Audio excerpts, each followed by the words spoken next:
Hi, welcome to another episode of Experiential Realism. I'm Arlindo, the philosophical artist, and the following is a conversation with Rob from the Transcendent Psych channel and my dear friend Matt Gray of the Cheltenham and UK Philosophers podcast. This discussion is in preparation for our upcoming interview with the philosopher David Bentley Hart, which will be published on Rob's channel, and I shall share a link to it on the community section of Experiential Realism. As always, I hope you enjoy this episode.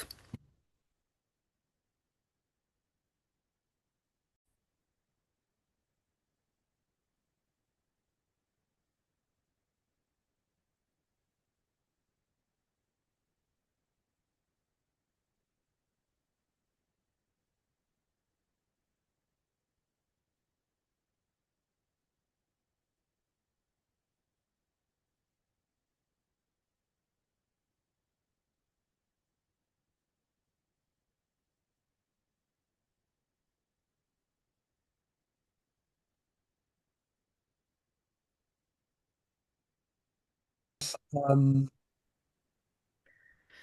Yeah, yeah. I mean, we could talk about anything while we're waiting for Matt, really. But yeah, we've already had a very nice conversation, really, and I think we are ready for having a conversation with just about anyone. People like David Bentley Hart, I think we're well equipped to do it. And after all, he's going to be the main man really to talk about, the topics he touches upon in his book, and I think we're just going to be there to mostly ask him questions about it, really. to I prod him mean, and prompt him. Yeah. I mean, what do you reckon? What's the one thing that you would like to know more about from him? I mean, because the only thing I Yeah. can think of at the top of my head right now is metacognition. When it Mm. comes to universal consciousness or mind at large. I mean, what are your thoughts about that? Because I know someone recently uh, published a critique of Bernardo Kastrup's analytic idealism, and Kastrup actually shared it, and he endorsed it. And this person was saying how they're not so convinced about mind at large being not, oh, sorry, not being metacognitive. That it's just phenomenal consciousness. So it's like a knowing without knowing. This Mm. person seems to think that it's quite possible for mind at large to be metacognitive or something beyond it even. I Was mean, that because there was a good discussion with Bernardo and Nathan Hawkins, because who's yeah, a the Cambridge philosopher? absolute idealism. Is that So his channel? Like absolute absolute philosophy. absolute philosophy. That's it. Yeah, that's right. Yeah. Yeah, yeah, Yeah, because I'd watched him critique Bernardo from a number of points of view, and I was like, "Oh, this is good." He's yeah, really good questions. Like, how can you? And I pulled this out at one point as well because I was like, if we're meta conscious or metacognitive, let's say, so yeah, we're meta conscious, yeah. Metaconscious, metacognitive. Yeah, and he says that mind at large is not, then there's a property that we have which is greater than the source from which we came. So we've exceeded. I mean, Bernardo disagrees with strong emergentism. So I was like, okay, so how are you, is it just that we're getting a kind of reflexivity that goes on within that goes on within us? But couldn't that go on within mind at large? Why not? Why does it only happen when there's dissociation?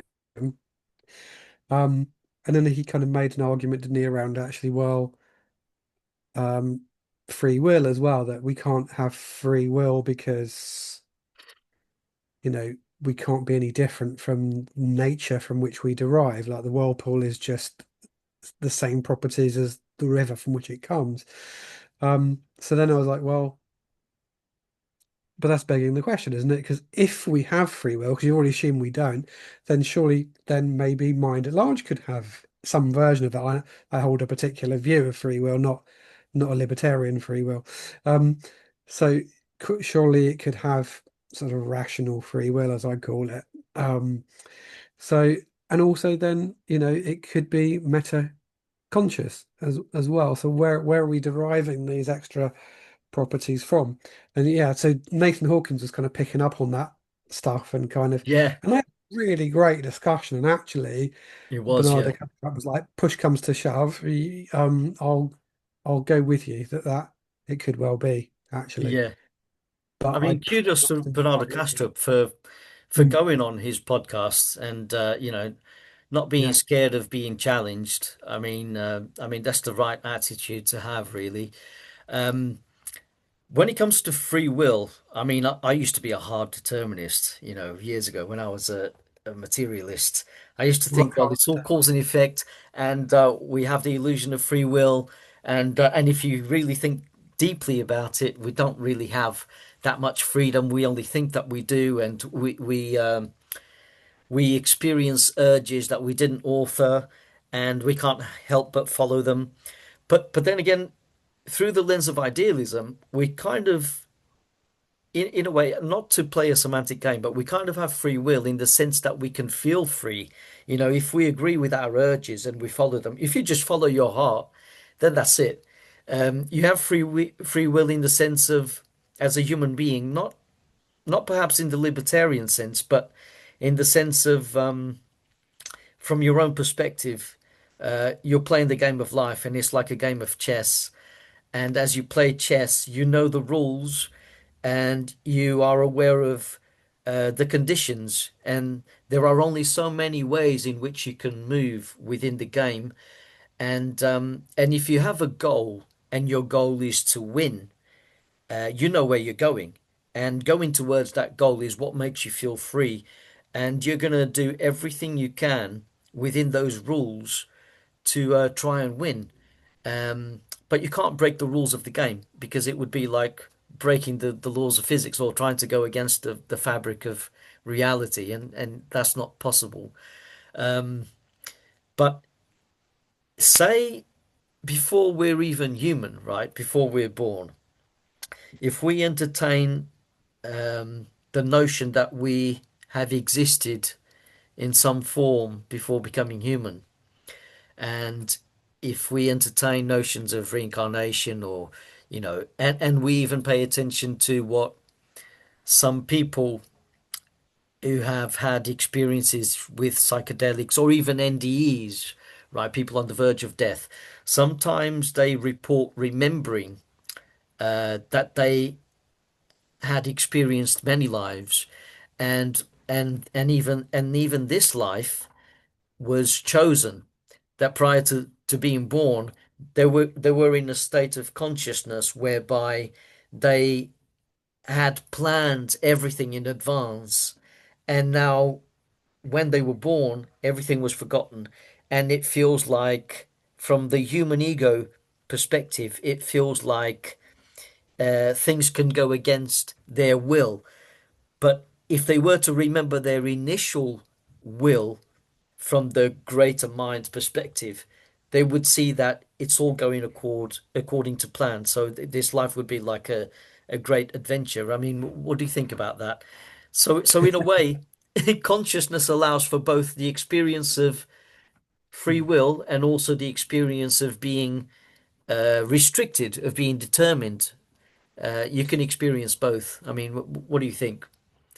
Yeah, so I sort of go with that, and I'll come back to it maybe in a sec as a sort Yeah, of second point. I think a lot of the problem with free will comes down to the word free, which we associate with being able to do anything, yeah, um, which would not be freedom, it would be insanity very often. Like people that just do anything are, well, they're not pursuing the good for themselves, for example, it's randomness and stuff like that. And yeah, so, there was a philosopher, wasn't there? I don't know anything about him, so this sounds like I'm being way more intellectual than I really am being. But and Isaiah Berlin talked about the difference between freedom from and freedom to. Yeah. So if we think of freedom to rather than just being able to break away from doing this, often freedom is a restriction of choices. So the freedom to do this discussion tonight has been because I have foreclosed off a whole bunch of other options. Right, right, right. Yeah. Um, but yeah, I mean, the analogy I give with what this is totally where I go with that David Bentley Hart on this is what I would buy into what he calls rational free will. So Right. the metaphor I give is like, let's suppose I live in the south of England, so not far from the New Forest. Well, a little way from the New Forest, but let's say I'm Yeah. driving along through the, what is it, the A27? Goodness knows, I'm terrible at remembering road names. Um, and I'm driving my car. Now, I could, if I wanted to, just suddenly yank the wheel to the left and go careering off into the scrub and destroy my car and injure myself badly, if not kill myself, and maybe take out a few other people on the way. You're free to do that. I'm free to do that. So what I would say is I'm not mechanically unable to do that. Although you might start to argue that my amygdala would kick in, yada yada. You could say, but I would say like I could, in theory, do that. What stops me is what David Bentley Hart calls about the other causes, not the mechanical causality, but the final cause, the telos that I am rationally orientated towards the good, which I am then choosing and buying into because I'm in my right mind, Yeah. So I have a freedom to foreclose all these other options. So, um, yeah, so the fact that I probably am only likely to choose the option of going down the road and not careering off it is not enough in itself to say, well, I'm mechanically determined, therefore to do it. It's just that I am in my right mind and therefore I choose. It's not, but I could do otherwise. Yeah. That's a beautiful explanation, actually. Yeah, no, absolutely. And it makes perfect sense. It doesn't mean that you're mechanically determined to not veer off the road. You're oriented towards that good, towards, some kind of order. And and if that's what's in your heart, it's what you will. And sometimes I wonder if free will is a bit of a tautology because, it's enough to just have a will. We don't Yeah. need to invoke the word free. If you have that will to remain on the road, and if you have that goal, then that's enough to make you feel free, I suppose, if you were to just think about your actions. But you don't even need to think about those actions. You're just focused on Yeah. staying on the road and preventing, an accident. But the So difference is almost like because it sounds really similar to compatibilism, which is essentially, isn't it? right, Determini yeah, yeah, Determinism in a velvet suit. yeah. That's what It, Daniel Dennett used to subscribe to. It's a yeah, kind of soft determinism, isn't it? which is really just determinism, but just saying you can only, and Schopenhauer and Kastrup talks about this. Kastrup holds this view, doesn't he? Like, you can, oh, I can remember the phrase, but you're not free to will what you want, really. You can only will what you want, basically, but you can't. Yeah. That I It's can't remember the phrase. I've it's butchered funny. it. But I think it's Sam Harris that actually said that you can decide what you decide, but you can't decide on what you're going to decide. It's something along those lines. And it's funny coming from Sam Harris because he describes himself as a hard determinist. Um, but yeah, and then he said in criticism of what Daniel Dennett said, um, he said in Daniel Dennett's worldview, uh, a person is only free if they're happy with their strings or something like that. If we're all puppets, as long as we're happy with our strings, we're free. And I mean, and but again, that's back to it is like determinism, really, isn't it? Because it's only looking at the mechanical causality that you couldn't do otherwise, but you're just reconciled with it, with that will, that wish is determined in you, but you're not. yeah, Whereas David Bentley Hart's looking at actually, we don't need to create this separation between.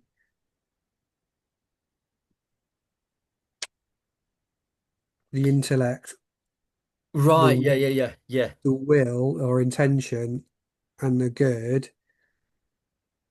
So that it's kind of a bit like compatibilism in the sense that it's not libertarianism in the sense that I am just going to do anything, Yeah. but it's not like compatibilism in the sense that I couldn't do other things. Yeah. Oh, one way to understand it would be um, to realize that we are both free to speak gibberish for the rest of this video, right? Yeah, We're free we've to been do doing a that. pretty good job. Yeah. Yeah. And we could do that. Yep. But it wouldn't make for a very productive video, would it? So, and we're both oriented towards having an intelligent conversation and a comprehensive one for whoever's watching. And we were exploring these topics. So I suppose our hearts are following that goal, you know. The heart Mm. wants what the heart wants. So, we're not really um, I hate the word orient in this context because when we say orient, it's almost like we're being determined, but we're not inclined. Um, we're not aiming for that because we don't want to, because we It's, don't, you know, we prefer.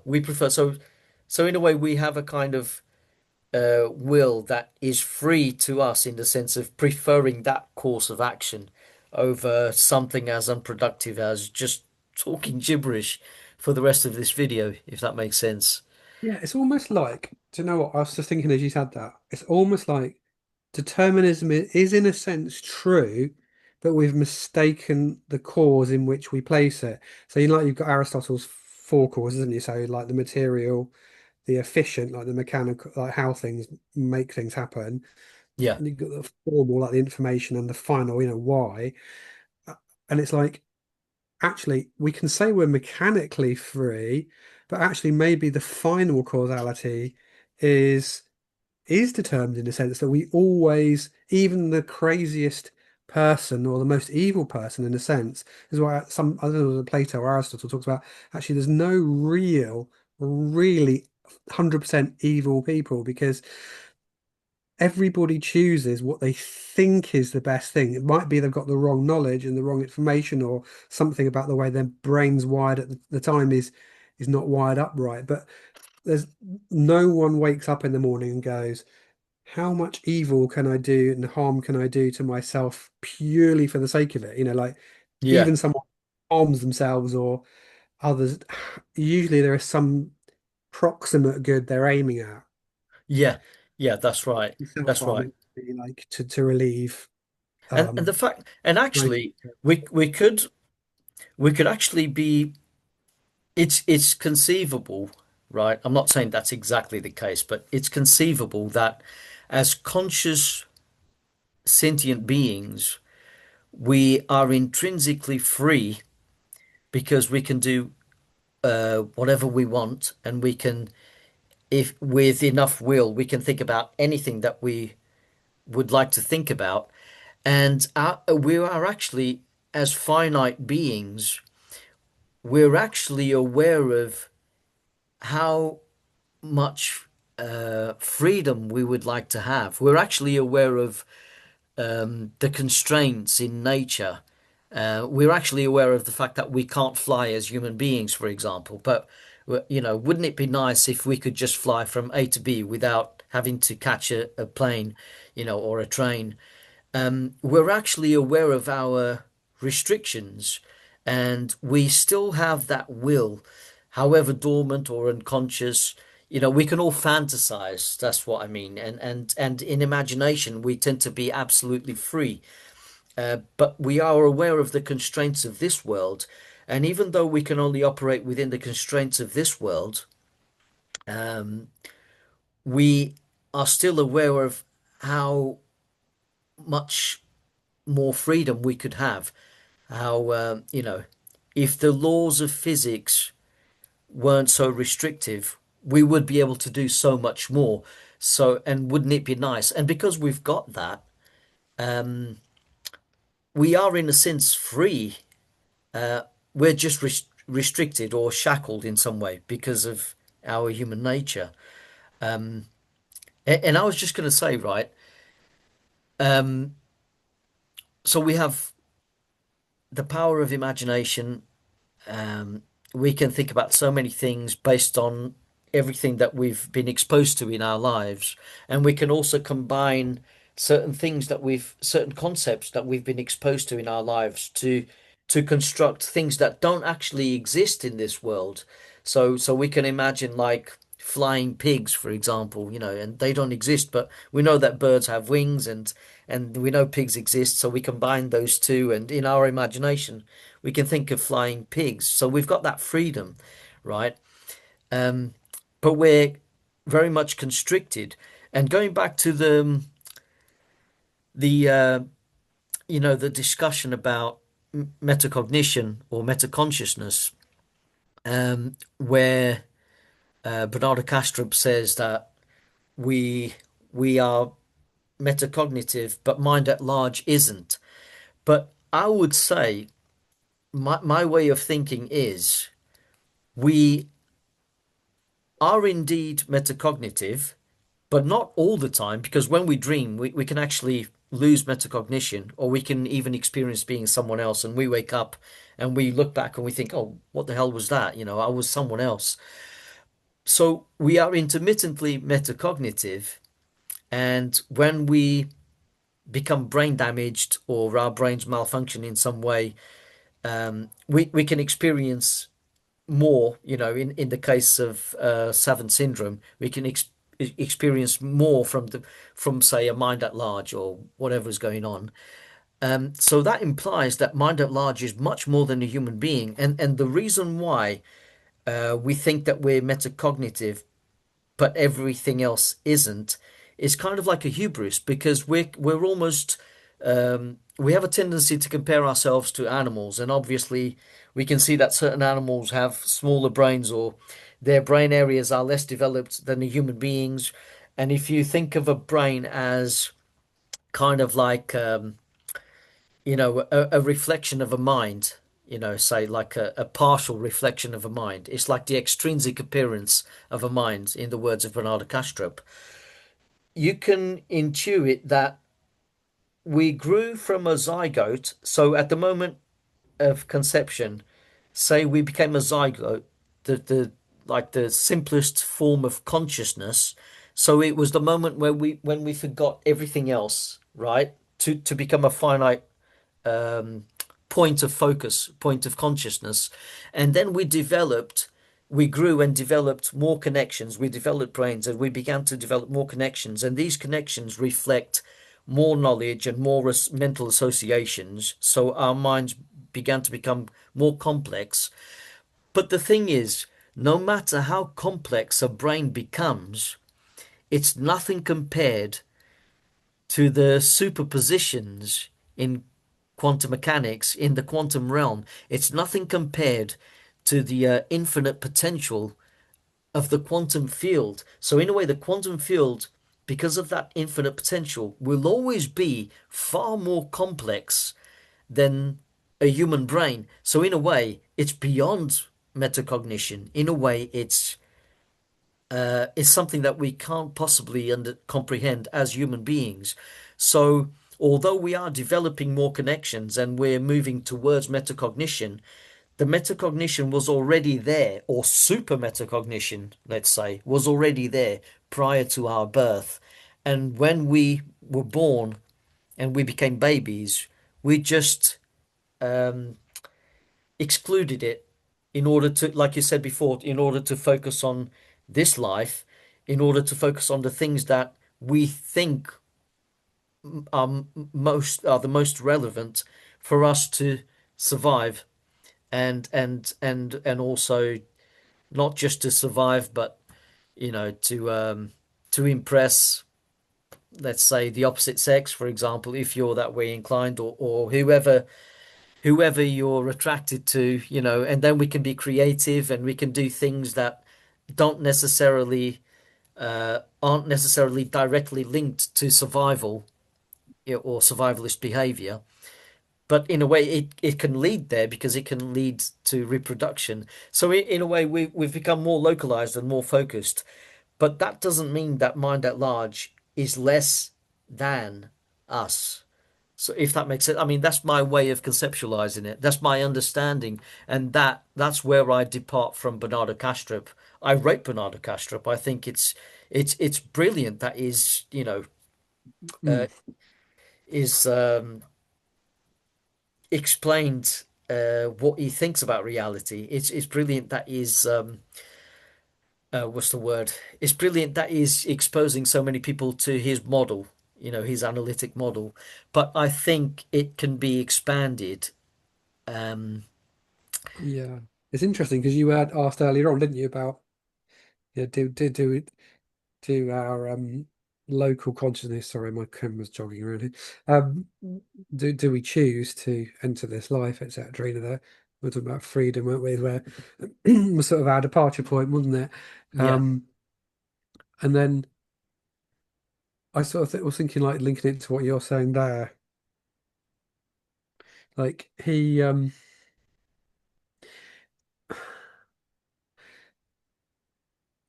you look at, I think Bernardo probably takes a public position and then has private speculations that he's not prepared to stand on necessarily. right. Before he makes them public, he has to be sure that he's able to convince everyone. And some people will be very Yeah, scientifically inclined, not necessarily to do with science, because I think science is great.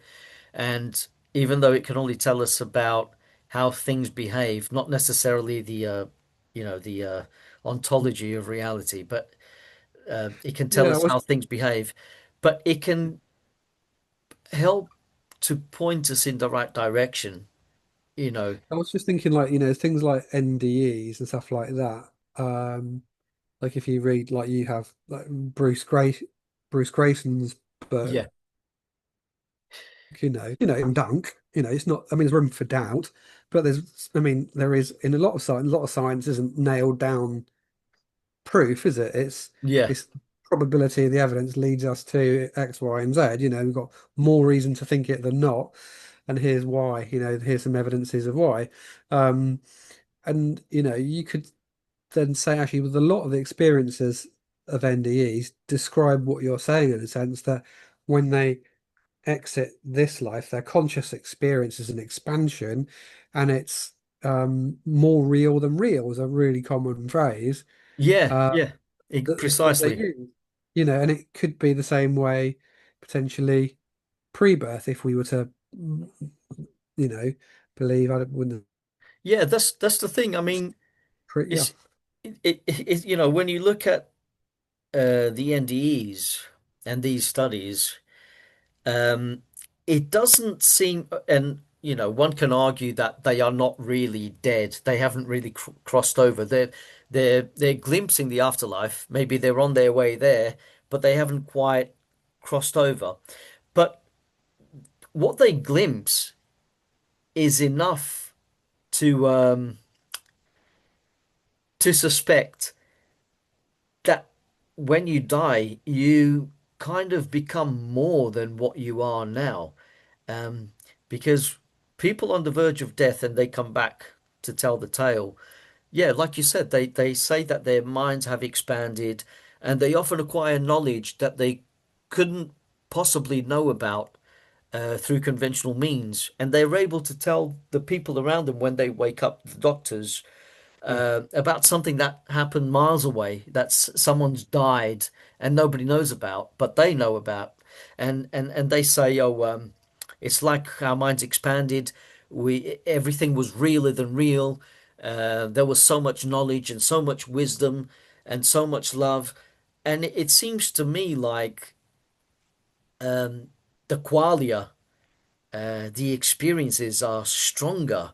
It's like you become more than what you actually are. And they often say things like, I was more than, uh, you know, little Nancy Rhines. There was this woman called Nancy Rhines and she talked about her NDE, and she was actually one of the people who remembered past lives, and she suddenly realized that who she is on Earth is just a tiny version of her. You know, it's not the full her. It's not her entirety. She's actually so much more than that. She's wide open. She's expansive. And she said that she remembered that she planned her life because in her NDE she actually went to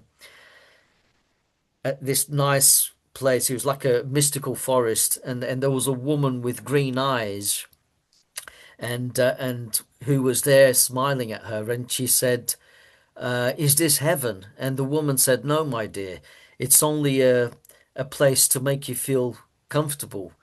And she said, "Oh, I want to stay here forever." And the woman said, "No, you can't stay here because you want to go back."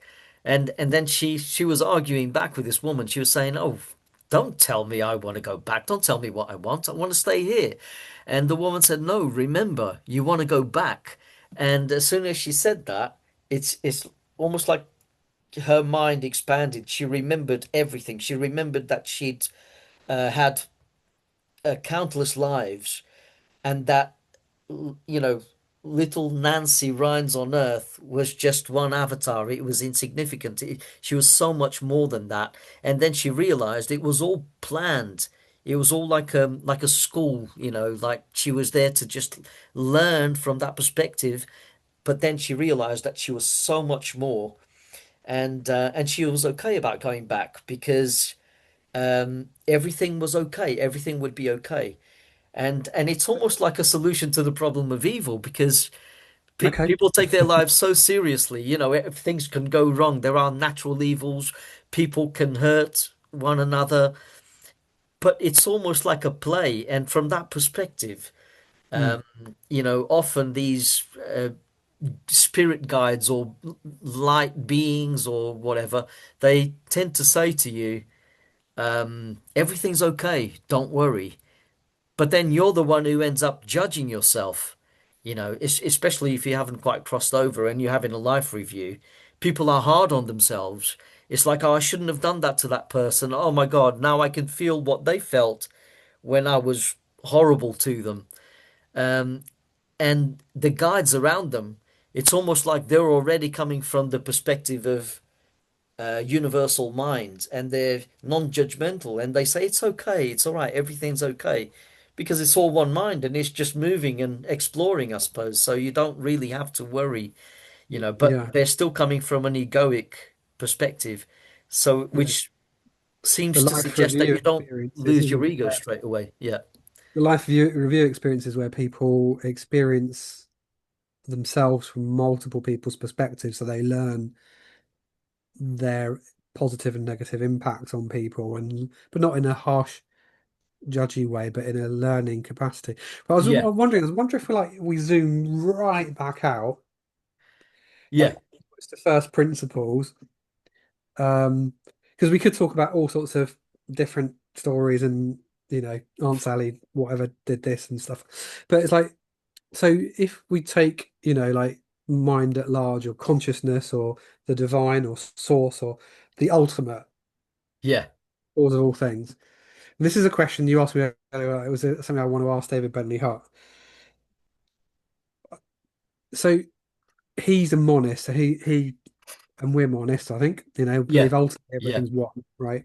I think So there's room for monistic idealism, even yeah, take into account NDEs, because they seem to imply that there's one mind and they can experience what other people experience, or they can read their thoughts. And there's examples of people who have died, almost died in hospital, and all of a sudden they're going around the hospital invisible, and they can read the thoughts of other people, even their doctors, and which implies that some egoic barriers have fallen away, and they're able to connect with other minds as though it's all one mind.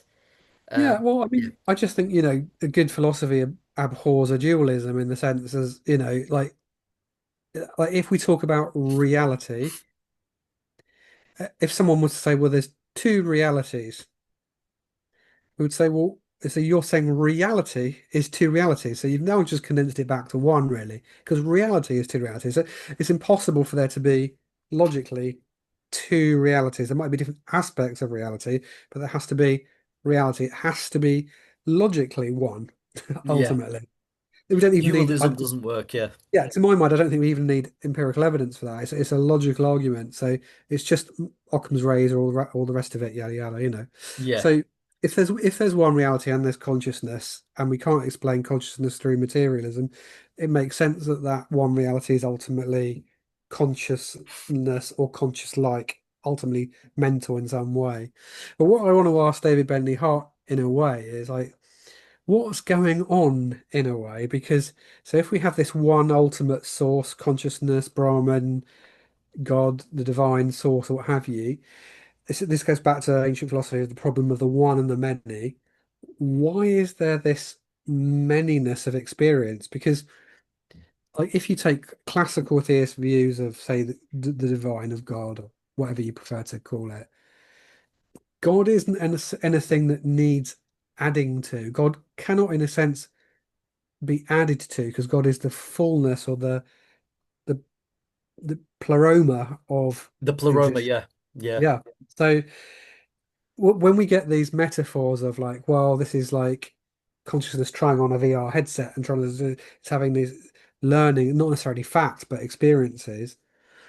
It's like, well, why would that be happening? Is it about acquiring something? Some like sort of Kabbalistic type views are more about a kind of no, it's more like God is emptying himself of his fullness and experiencing what in theology is called like kenosis, this self-emptying move. Right, yeah, yeah. Kenosis, Yeah. yeah. Like what I want to know what he thinks, how he reconciles the manyness. Like, okay, I am that consciousness, you're that consciousness, we are ultimately one.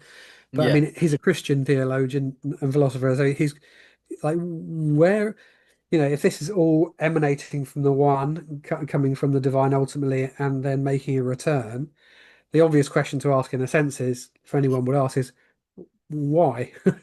Why not just stay there to Yeah. start with? Like Yeah. what's it about? It must be aboriginally from the very start an expression in time of what is already the case in a way. Yeah. Yeah. I see what Unfolding. you It's mean. not, do you know what I mean? It's like, is it a novelty or is it an experiencing of that I don't know, but I'd love to know, someone can explain it better than I can get my head around it. Yeah, I think it would be Do you know what I mean? it's a good idea to ask him about it, really. I mean, Yeah. because at the moment, I tend to think of as like a tail-eating snake. It's trying to understand itself. But then again, I realize that we're thinking in linear terms, and we have to remember that consciousness kind of transcends space and time. So space and time exists in consciousness. And I often hear NDEs say that where they were, it's almost like time didn't exist and everything happened at the same time, or there was meta time. They find it very hard to explain. Um, and there's degrees of freedom, and they can experience in a way however they want to experience something, which is very hard for a human ego to understand. But I was going to say when it comes to uh, you know the one experiencing itself as many. I tend to think of, you know how Bernardo Kastrup says that a human brain is the extrinsic appearance of a human mind, or like the appearance of someone, their body, how we see them, their face and everything. It's an expression, it's a partial expression of a human mind. So we don't get the full story. There's a lot more going on, you know. So we only perceive that mind superficially, and we only have access to the contents of our own minds. So when we look at the mind at large, when we look at the potential, it we can only come up with models for superpositions. Like we can only we can't even look at like superpositions directly, right? We can't look at the quantum realm directly. We can just about see like subatomic particles under the microscope, but we can't see the superposition, like we can't see the infinite potential of reality. But if we were to look at it, it would look something like a representation would be something like a diagram showing us superpositions of states. So that's what the pleroma looks like to a human being, and that image of superpositions isn't the full story. It's only a symbol, a representation on our screen of perception. So in order for us to really understand infinity, we would have to become that. We would have to be that. So we would have to stop being human, I suppose, but understand what it's like to be human and everything else. And so we're localized and very much focused on what we're doing right now to the exclusion of everything else. Mm. But what the question of why one splits off into many and then interacts, it could be something to do with um, feeling lonely, or it loves itself, or maybe it's already complete and all loving, and it just feels a need, a will to express it, and and the only way to admire that love and that completion and that infinity is to become less than that, or pretend to become less than that through the eyes of finite creatures. So it has to play a role in the form of human beings or any other creature that is capable of understanding this. And so it plays a role. Like, so life would be like a theater, where we're just playing roles, for the fun of it, for the play, um, for the sake of play, really. And And that's yeah, yeah, and actually reminds me of an experience I had with magic mushrooms at university, okay. because I took these mushrooms for the first time. Yeah, it was actually a blind guy who gave them to me. He had an assistant called Carlo. Still remember his name. He chopped up these Mexican magic mushrooms, and he put them in tea, and we were just having a nice conversation. We were smoking a joint and drinking the tea and munching on these chopped up mushrooms.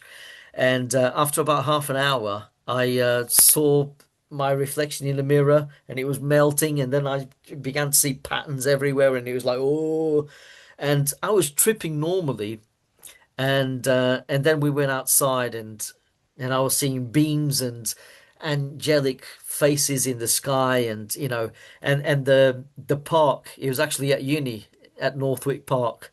The trees looked. It was like a mystical forest, and there were beings hiding behind the trees. It was like, wow, look at this.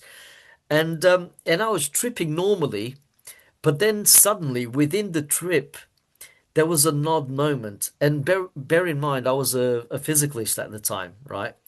But there was an odd moment in the trip where I was looking at the trees, right? And they looked like giant broccoli. So that made me euphoric. I started laughing. And then all of a sudden, it's like my mind expanded. And as I was laughing and euphoric, like, ha ha ha, I suddenly felt like I was this boundless deity that created everything for my own amusement. It was like an epiphany. Like I had created everything for my own amusement. And then suddenly I was back to being myself. And it's one of those moments where back to tripping normally, right? And seeing the patterns again. But I looked back and I thought, what the hell was that? It's like I remembered something and now it's lost again. And it really made me pause and think. It's like, what? Why? And then I tried to rationalize it and tell myself maybe it was just a hallucination or some kind of delusion. But then it's like I remembered something.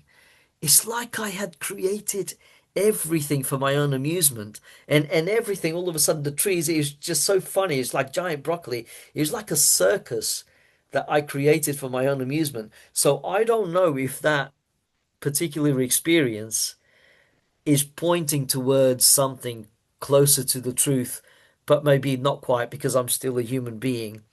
But it's experiences like that which I think we ought to pay more attention to because they might give us glimpses of what's really going on, which might be ineffable or incomprehensible to humans. Yeah, I I mean, don't know. obviously far less interesting than your experience, but I, but in terms of just like stepping back, perhaps for people that have not had that sort of thing and might be a little bit like, yeah, that's our Lindo's experience. I don't know, Yeah, it's a private experience. But, you know, i- if we go back to that, there's only one reality, and let's grant for the argument's sake that consciousness cannot be explained by matter. yeah, So it's a phase of consciousness, if you like. Um, then ultimately there is just, as the Advaitins and the non-dualist, the non-Advaitins and others have thought of as just, you are that. There is just the ultimate is a subjective I am or yeah, am or am.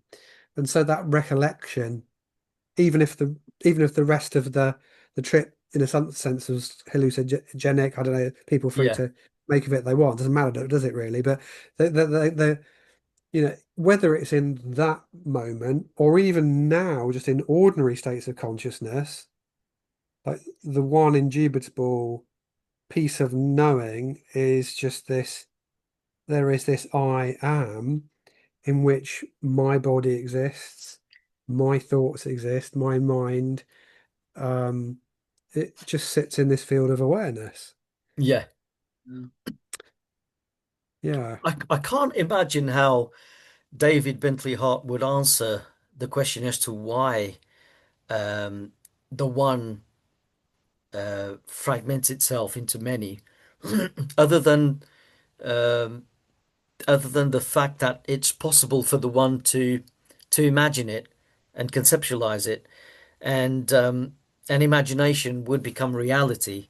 So if we take reality, the universe, everything that we perceive to be in the mind of God, it would be God's imagination, and because the Godhead, is incomprehensible to a human being, it would if we can only think in linear terms, we can try to understand it in terms of millennia being like seconds in the mind of God from God's perspective, and to us it just takes a long time. It's almost like in order to understand what God can do with time, we'd have to step outside the human ego.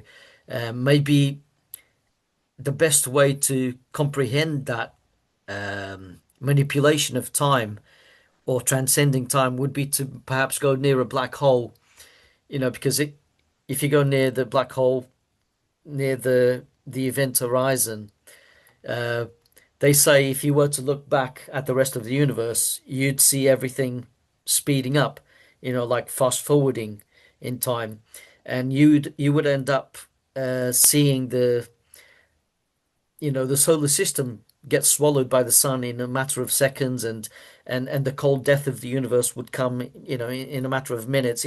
Everything would speed up, and yet, if someone were to look at you near the black hole, they would just see you frozen in time. It's like you're not moving, and people live their lives and they die, and it goes on to the next generation and the next generation.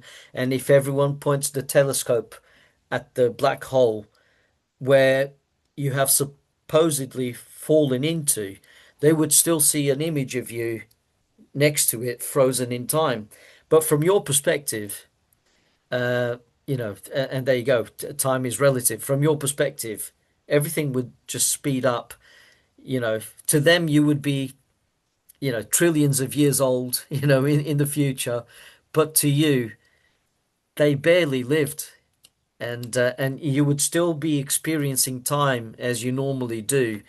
but it just wouldn't be their time. And you would only be able to understand that time has slowed down for you by looking at them, seeing them speeding up.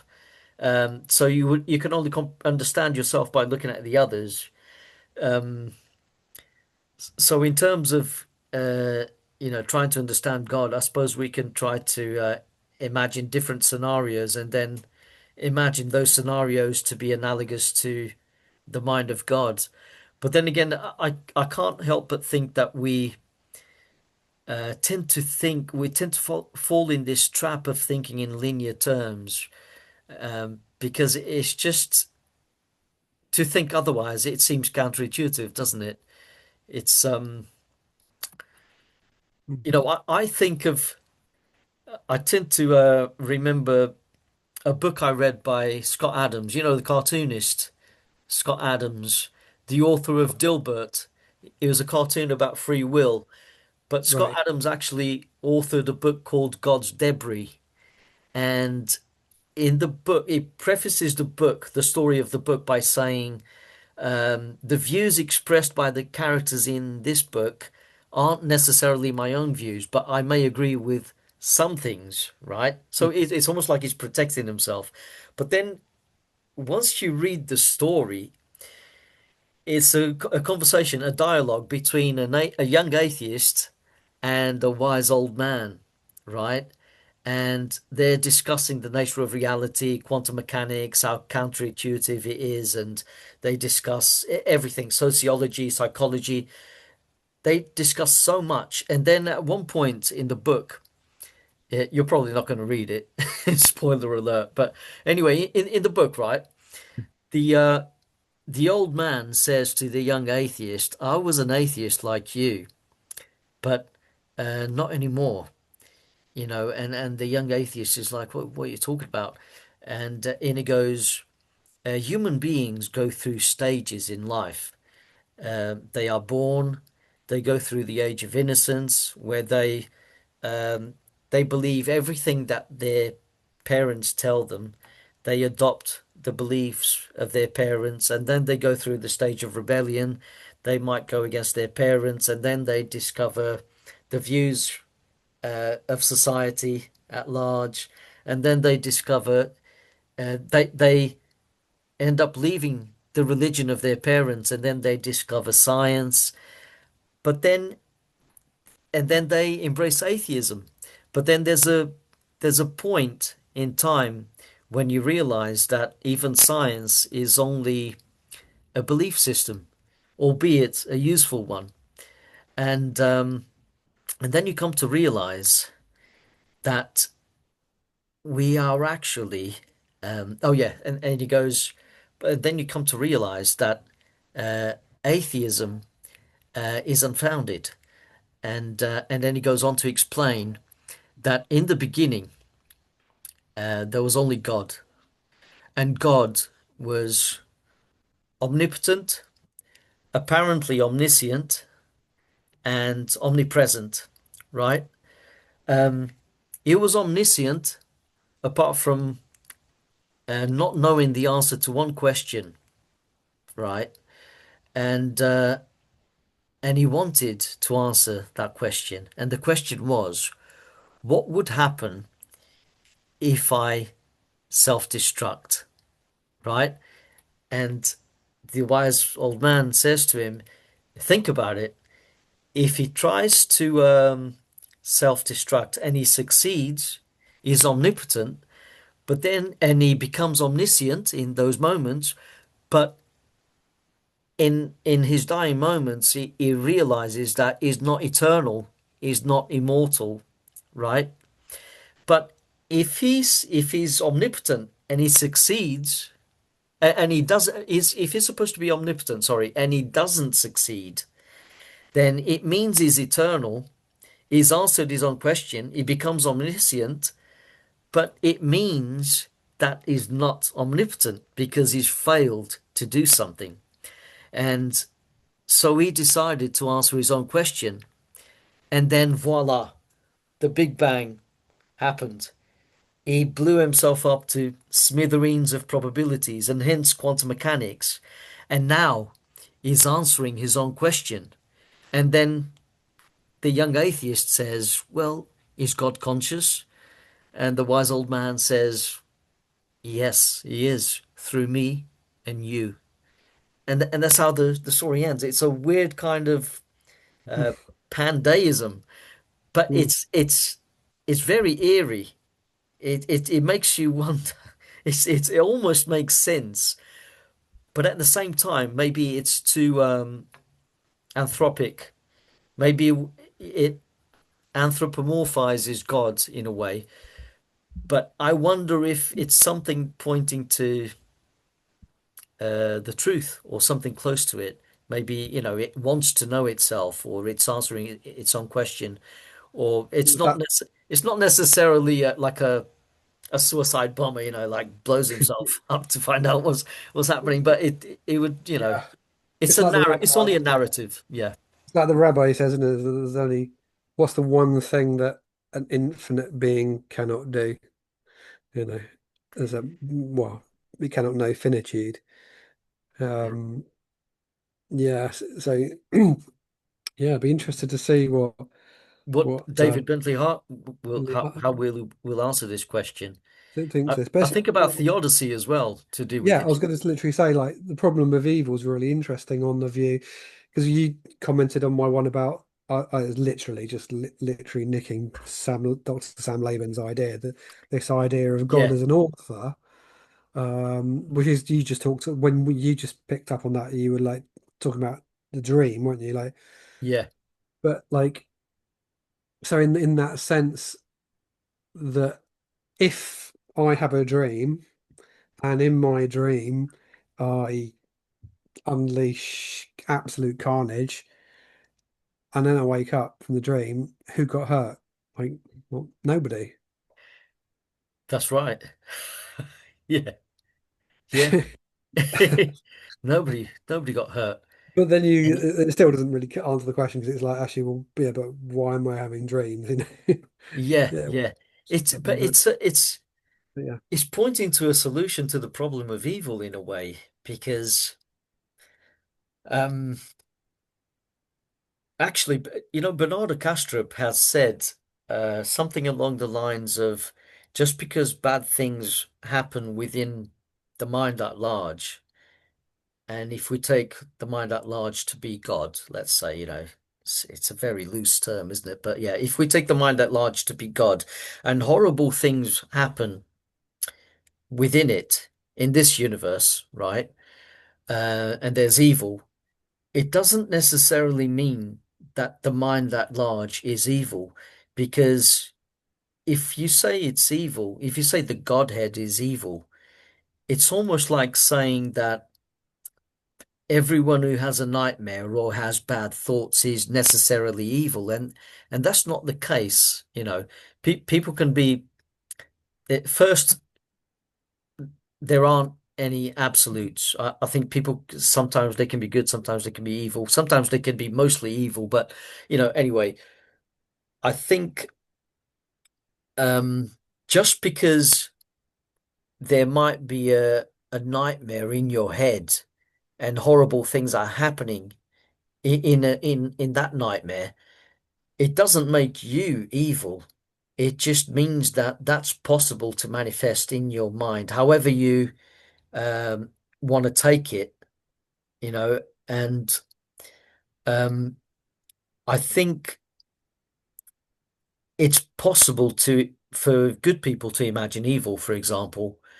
You can't escape it. And if you're going to know evil, if you're going to know evil, it has to manifest somehow in your mind. And if you take this reality to be the mind of God, let's say, it's almost like in order for him to know something, it has to manifest. And if he wants to focus in on that concept of evil, it can't help but manifest. And then it does so because nothing and no one, like you said, is being harmed. It just manifests in this theater that we call life. Uh, But then in the end, ultimately, everything is okay because it's just one medium, the medium of mind. Ultimately, there's only consciousness, and consciousness is is infinite and capable of, in the sense of being capable of knowing everything. It's potentially omniscient, and we say potentially from a human perspective, but if we could see the wider reality, let's say, we would probably say, well, it is infinite. It's the mind of God and it's infinite and everything goes because God knows everything. And Everything would be in God, so therefore it knows everything. But I mean, this is this brings us on in a way to a question we might think about with David Bentley Hart is that the difference it seems to be with that Dr. Sam Laban's view of God is like an author and he's dreaming up a reality. We wouldn't criticize the writer of The Clockwork Orange as being an evil masochist just because he invented this fiction. You know, yeah, the that's right. difference with David Bentley Hart is that he would be a realist. So I think what he would describe in some ways that God in his God is bringing into being from nothingness into fullness of being Right. creatures. So it's not that we ultimately disappear into the mind of God. But this is what we need to ask him is like, Yeah. so like in that story, you could say like, okay, if I get lost in the Clockwork Orange, at that level of reality, everything that goes on in that story, if I'm a character in that story, that's true. It's Yeah. true, as Dr. Sam Leben says in the story. From the divine point of view, it's just a story.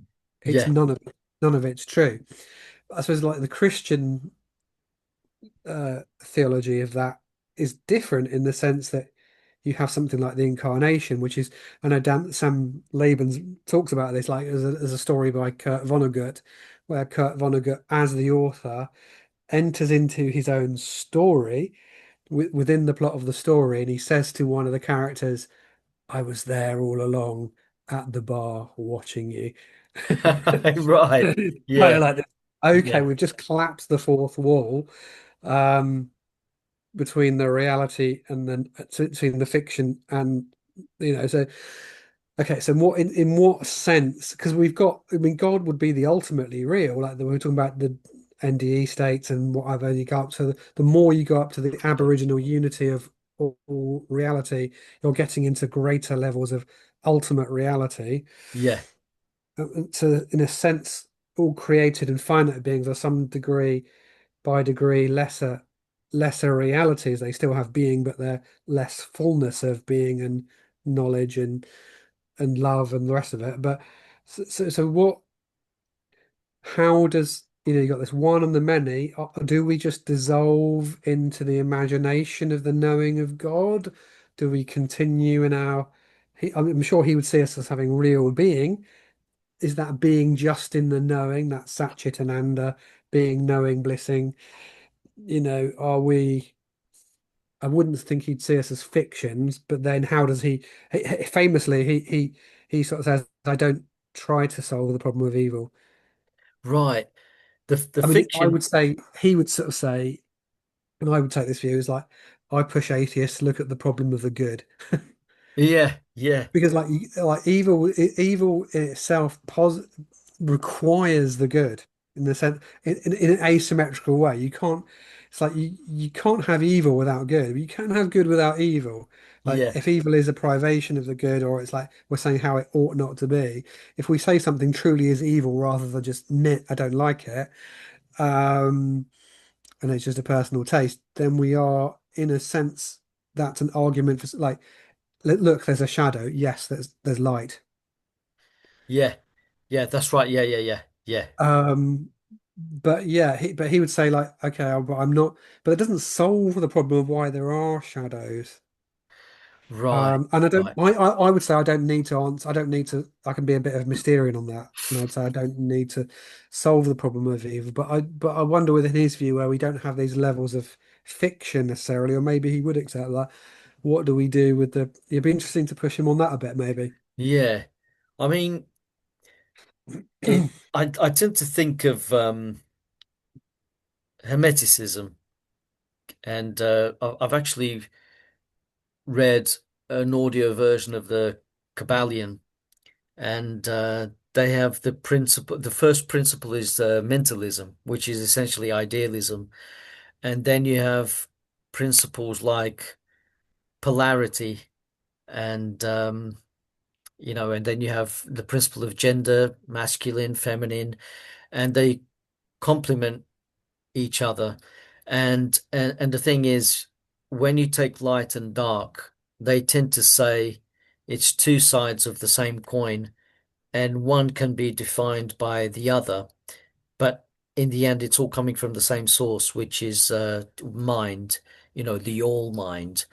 And I think, yes, in a sense, we are fictions because we identify as being human right now, and we go by our names. You go by Rob, I go by Arlindo.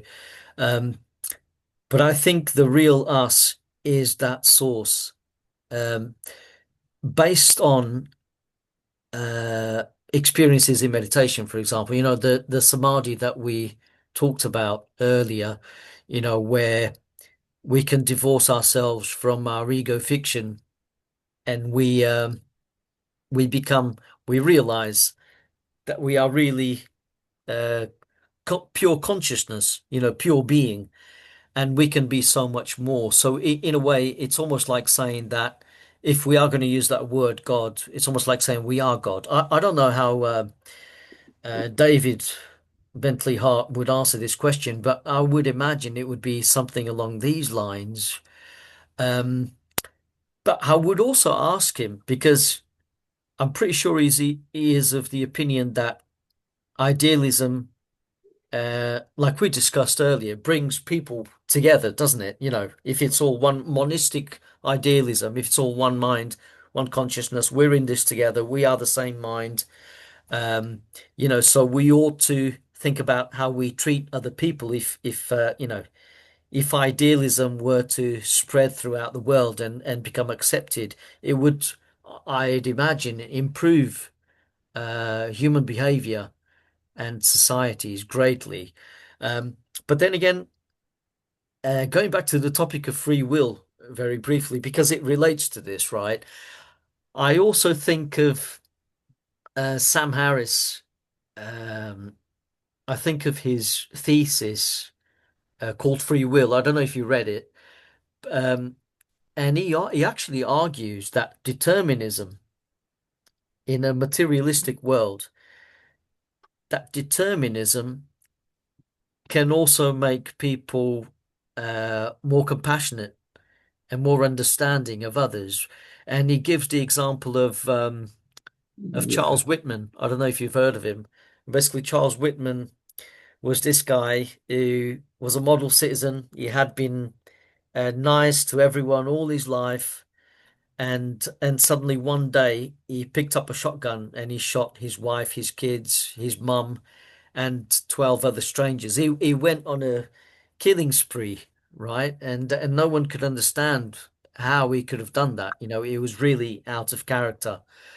And eventually the police shot him. He died. The police killed him. But when they checked him, they found a written note in his pocket. And when they read it, it said, um, I know there's something wrong with me. Uh, I'm having thoughts I've never had before. I'm having urges that I can't control. Um, I know there's something wrong with me. I know that the police is going to kill me. And when you do an autopsy because there is definitely something wrong with me, right?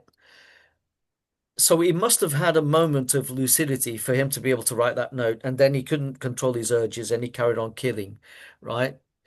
That's what the note implies. And when they did an autopsy, they actually found a brain tumor. They found a tumor pushing against his amygdala. And we know that the amygdala is associated with fight or flight, with fear and stuff like that. So that would explain why he was having thoughts he claimed he'd never had before, really dark thoughts. And it made him homicidal. Uh, and before that discovery, before the autopsy, the news were saying, this guy is a monster.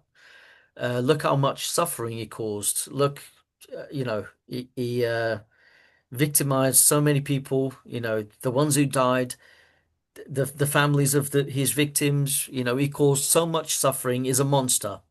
But then after it was found out that he was also a victim of his own biology, it's like, hold on a minute. It goes back to the question of free will. And that's how Sam Harris makes his case against free will to say that, well, he was determined, his behavior was determined by forces of nature that he couldn't control, he didn't author. He was a different person before he developed the tumor. And can we really ultimately blame him, or do we blame the tumor? Or perhaps there's no one to blame because it's just nature and we should show compassion. And then he goes on to say, well, that's not to say that we don't punish or we don't incarcerate people who commit heinous crimes, of course, because we have to protect society. But perhaps we shouldn't be so punitive. Perhaps we should just incarcerate in order to protect everyone, including the perpetrator. Yeah. I mean, I think there are ways in which understanding people's um limitations in the way we would with a disability Yeah. um allow us to have compassion.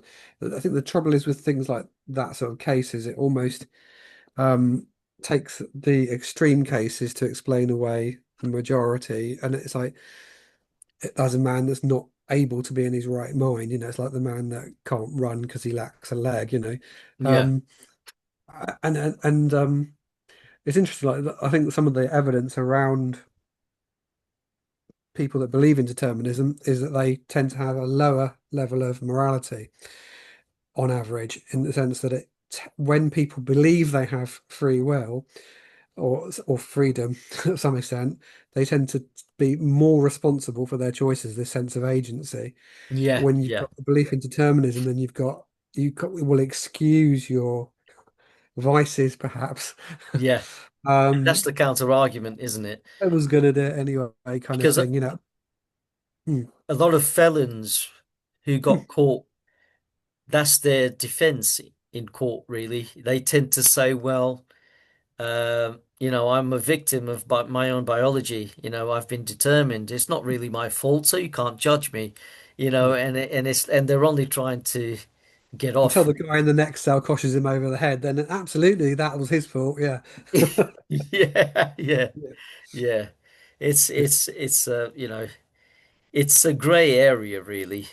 Um, Oh, I want to remember there was C.S. Lewis at one point said, what was it?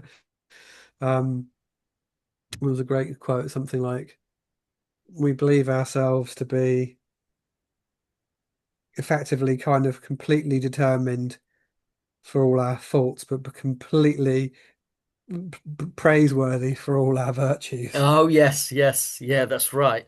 That's right. Yeah. Yeah, we want to be praised for the virtues, that's for sure. But anything that we do wrong, it's almost like it's like we never grow up. We remain kids, you know. If we do something great, we want to be praised for it. If we make a mistake, it wasn't us. No, nothing to do with me. That's exactly what children do. It's exactly what children do. But yeah, it comes down to responsibility, really. I mean, and we lose responsibility if we embrace determinism, really, don't we? Because it's like then we end up just saying, well, I couldn't have done otherwise. I'm a victim. I don't have any freedom. There's no free will. I can't help how I feel. And you just divorce yourself from responsibility. Whereas if you claim free will, then you say, well, that came absolutely from me. I did it. That's how I felt at the time. Um, you know, you might even say, I wouldn't have done it otherwise. I would Yeah. do it all over again. And a lot of them do actually, which is more sincere, really. You're claiming your own agency. You're not saying something else did it. And it goes back to what David Bentley Hart says in the book, Mm. All Things Are Full of Gods. He actually says that it doesn't make any, through one of the characters, I think it's Psyche, it doesn't make sense to say that there's some unconscious agency or some unconscious intention in a world of just matter with no consciousness. You know, there can't be any intent. What does it mean to say there's intention in something that isn't conscious? If it's Mm. unconscious matter, it's practically blind forces, and there's no intention to begin with. So it's a non sequitur, really. I'm pretty sure the Yeah, book makes that argument.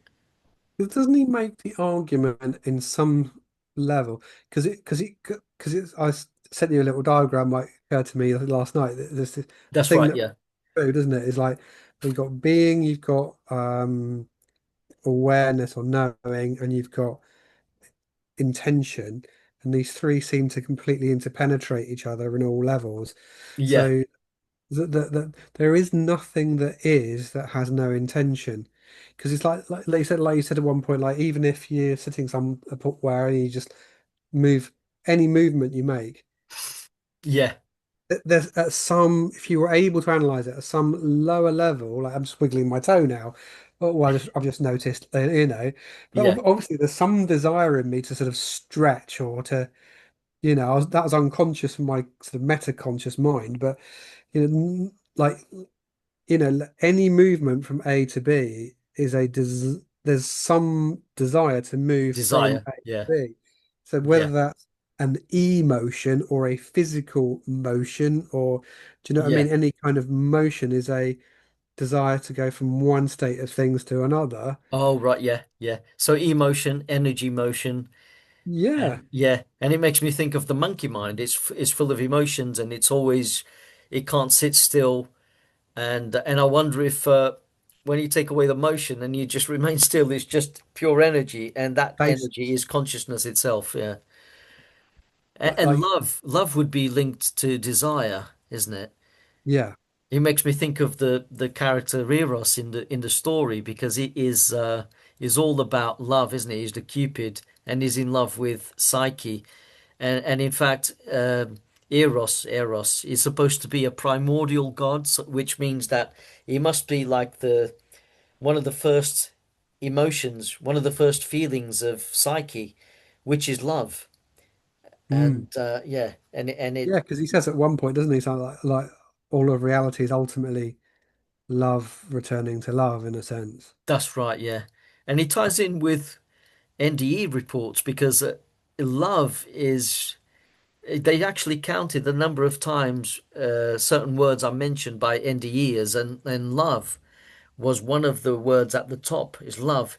And people tend to say things like, you know, skeptics and materialists might find it laughable, but they tend to say things like everything was love, everything was made of love. God is love, and God is in me and outside and everywhere, and it's all love, and it's a love I've never experienced on earth.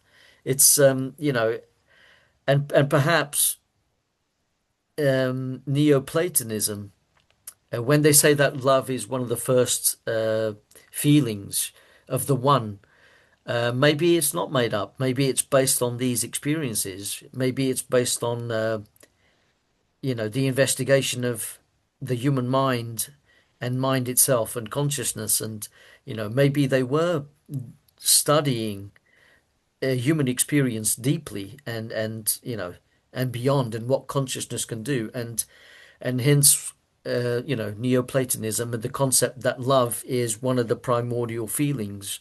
Yeah, and intention, you can't divorce it from it comes with, it's married to psyche, isn't it? To spirit. It comes into being and it has an intention. Yeah, I suppose because the way I sort of understood him was like, so there's this complete.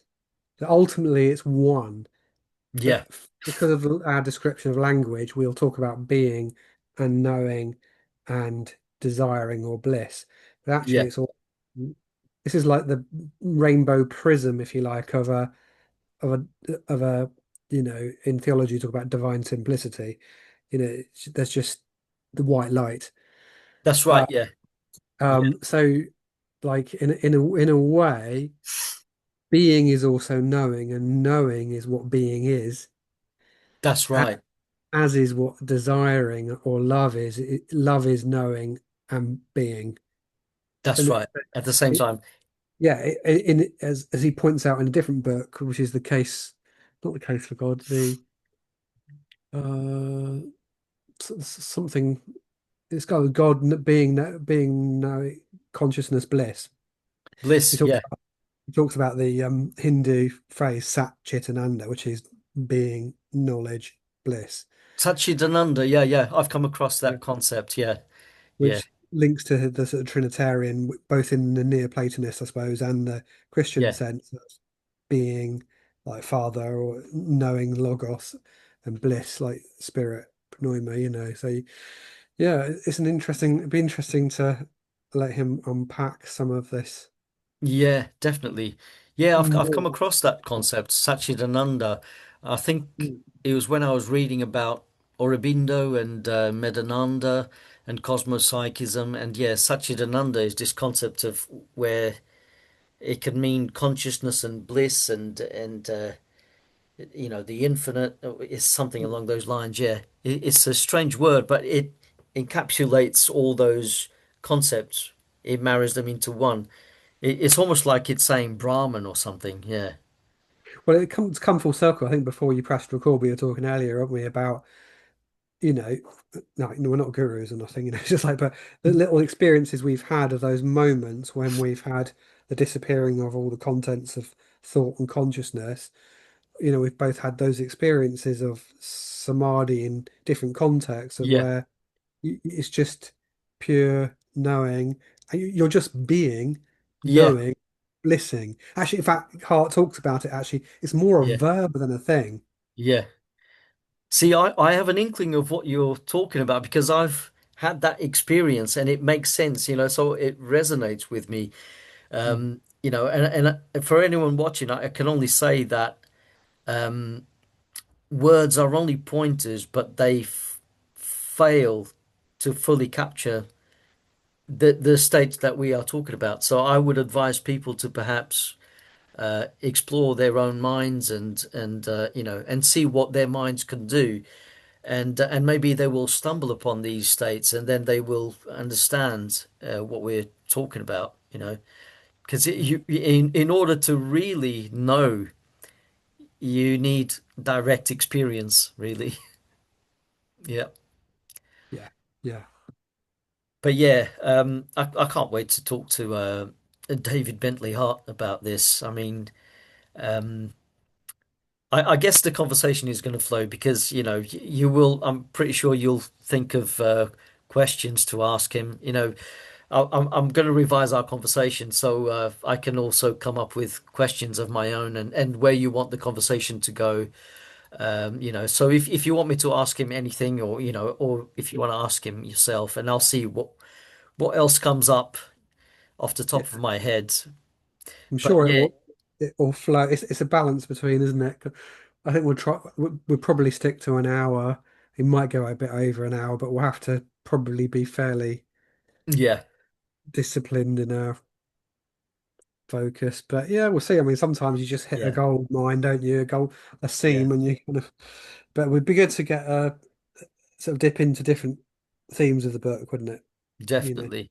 I More mean, difficult. what we don't want to do is swamp him, obviously. I mean, we No. want to get his input as much as possible.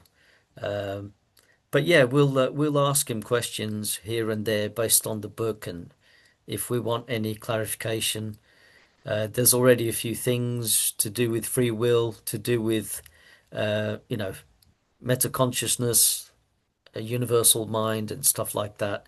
You know, just to clarify, and you know, why there's multiplicity.